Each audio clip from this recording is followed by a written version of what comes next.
People who commit graffiti often share two things in common: anonymity and a lack of talent. But now Charles Osgood reports one subway artist is making a name for himself somewhere besides the police block.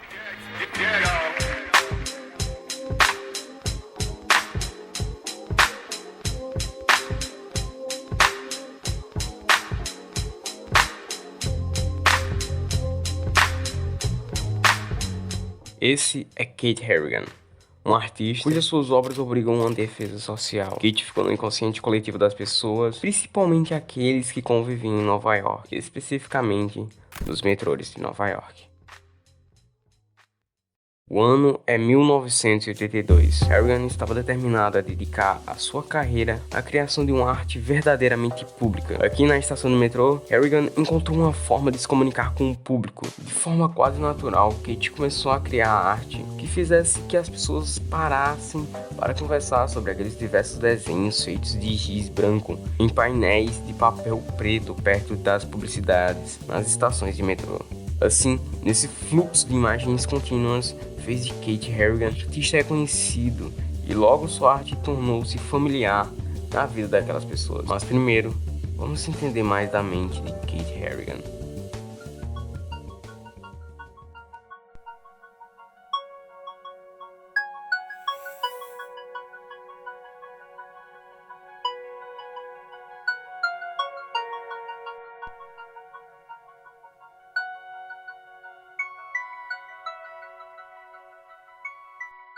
O ano é 1969. O ano das batidas policiais em bares gays era bem comum. Ainda mais em Nova York, onde as pessoas de vidas noturnas voltadas ao público homossexual eram bem agitados. Bares gays eram os poucos lugares onde as pessoas revelavam sua orientação sexual. Um lugar onde as pessoas poderiam ser elas mesmas. Só que em 1969, em Manhattan, um desses bares acontecia uma dessas batidas noturnas. Batida policial que começou nas primeiras horas da manhã de 1979, dia 28 de junho. Nessa batida policial, causaram uma rebelião que mudou a história.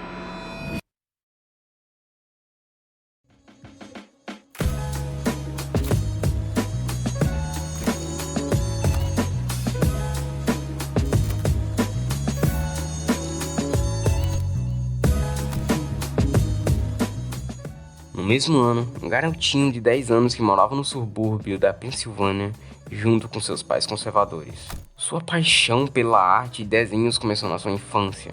A paixão pela animação que ele via na TV e a cultura dos anos 60 que o rodeavam foram importantes na temática de sua obra. O propulsor de seu carinho pela arte vem da família. Aprendeu com seu pai as habilidades de animações e assim, apresentando outras inspirações para seu filho. Desde então, era apaixonado por animações, incluindo seu personagem favorito, o Mickey Mouse e Dr. Seuss. Kate, na sua adolescência, quis seguir a carreira de cartunista e poder trabalhar nos estúdios do Walt Disney. Mas foi só em 1978 que Kate realmente se encontrou de forma artística. Aos 20 anos, cansado de viver na Pensilvânia, Kate se mudou para Nova York à procura de intensidade na sua vida. Matriculou-se na Escola de Artes Visuais. Não na faculdade, mas sim nas ruas de Manhattan. Ele se apaixonou pelos grafites literários nas paredes. Kate se deparou com de sua terceira inspiração. O grafite em questão era Salmo.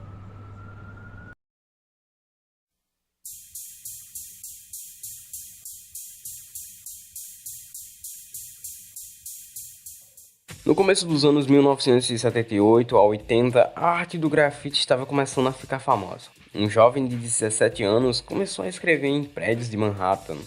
Ele usava o pseudônimo de Salmo. Seus grafites gerou curiosidade nas pessoas, principalmente um carinha que tinha acabado de se mudar para Nova York. Um estilo longe de qualquer padrão tenha influenciado Kate Harrigan até então. O jovem se chamava Jean Mitchell Basquiat, que ganhou popularidade primeiro como grafiteiro no centro de Manhattan e depois como pintor neo-expressionista. O movimento contra o grafite ainda não tinha começado, o que fez florescer a arte nas ruas, sendo as ruas seus primeiros murais de galeria.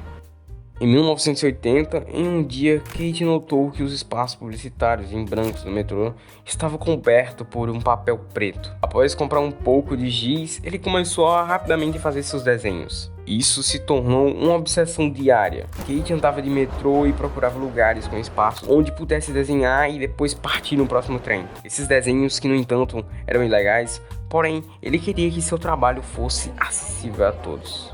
Kate finalmente tinha se encontrado artisticamente. A arte pública o beneficiou aos seus discursos, o que ele defendia e as discussões acerca de sua obra. Ele gostava de ser acessível.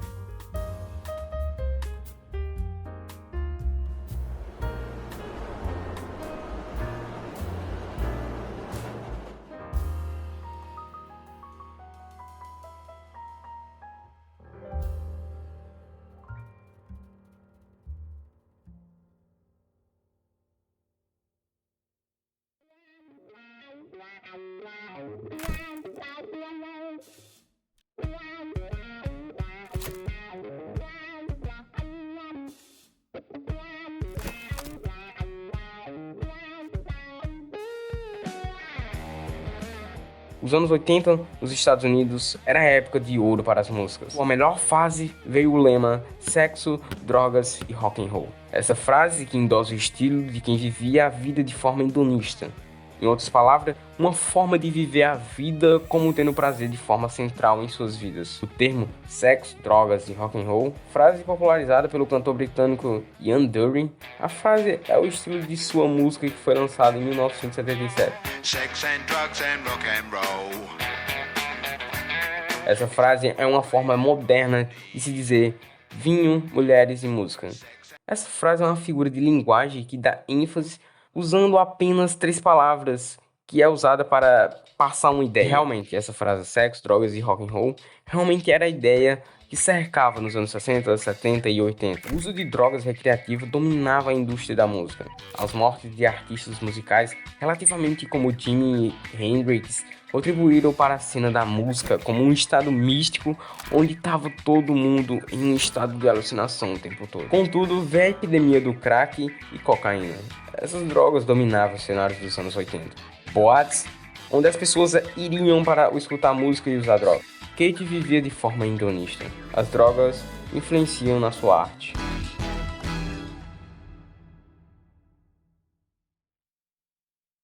Kate mantinha sob sigilo a sua sexualidade de seus pais conservadores, mas foi em Nova York que ele experimentou sua verdadeira identidade. Um apaixonado pela música, tinha um lugar em Nova York onde, segundo o mesmo, o influenciavam sua forma de viver e criar.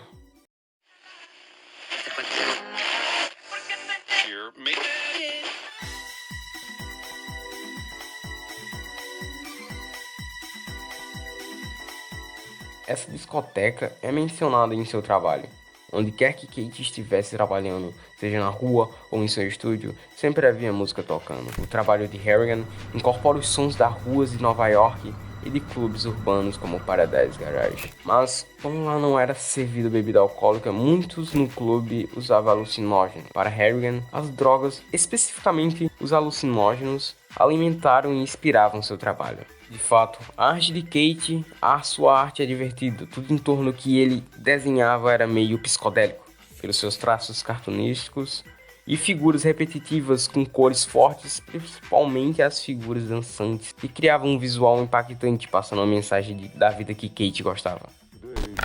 New epidemic, smokable cocaine, otherwise known as crack.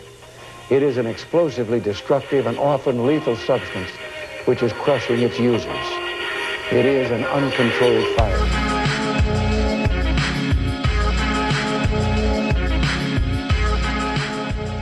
A epidemia de crack tornou-se famosa nos bairros pobres e da classe trabalhadora, nas principais cidades dos Estados Unidos. A cidade de Nova York vivia essa epidemia em 1980. Assim, cresciam as preocupações públicas sobre a epidemia de crack. O governo dos Estados Unidos fortaleceu a proibição de drogas com a chamada Guerra contra as Drogas. Kate via as drogas de forma em que usasse para a expansão da mente, como inspiração para sua arte. Mas Harrigan era opositor fortemente contra o crack. No auge da epidemia, Kate perdeu um de seus amigos próximos, com quem trabalhava diariamente. Benny abusou das drogas altamente potentes.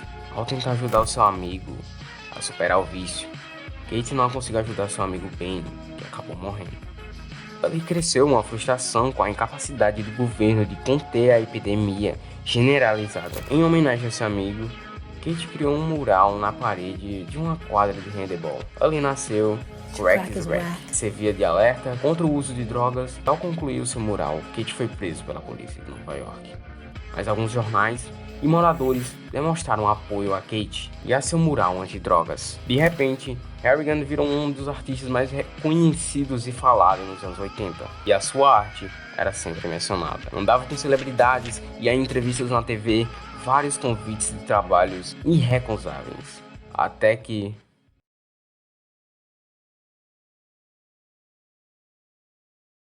A mystery disease known as the gay plague has become an epidemic unprecedented in the history of American medicine. That today from the Center for Disease Control in Atlanta, topping the list of likely victims are male homosexuals who have many partners and drug users who inject themselves with needles. 1981, o ano em que as pessoas ouviram pela primeira vez sobre a AIDS. Quando um artigo médico descreveu 41 casos de um novo tipo de câncer em jovens gays em Los Angeles, Califórnia, a crise da AIDS se tornou sinônimo de a peste gay. A AIDS surgiu em um momento conservador no Ocidente. Só em 1985, 4 anos depois, o presidente Reagan veio falar a palavra AIDS. E a essa altura, a doença já tinha se espalhado e virou uma total epidemia completa. No início, quando descobriram o HIV, quando chamada de peste gay, ninguém sabia nada sobre o que realmente era AIDS, nem como ela era transmitida. A linguagem usada em portais de notícias nos anos 80 era tão chocante que a forma como as pessoas tratavam outras pessoas que tinham essa doença era simplesmente vergonhosa. Apenas a vergonha e a ignorância por parte dos conservadores. Os primeiros 5 anos da epidemia de AIDS foram caracterizados pela falta de informação sobre a doença, o que desencadeou o pânico e medo generalizado. Em 1987, Kate Reagan foi diagnosticada com AIDS. 2 anos após ser diagnosticado, Kate aparece em um artigo da Rolling Stone. Nesse artigo, ele iria expor como era viver com essa doença e assim desafiar os estigmas e preconceitos que rodeavam a doença. Kate foi um dos primeiros artistas e celebridades a de fato se manifestar. Kate Reagan obrigou a falar sobre AIDS em uma época em que ser diagnosticado com HIV positivo era um suicídio profissional, principalmente para as celebridades. Kate era um homem que não iria se sentir envergonhado.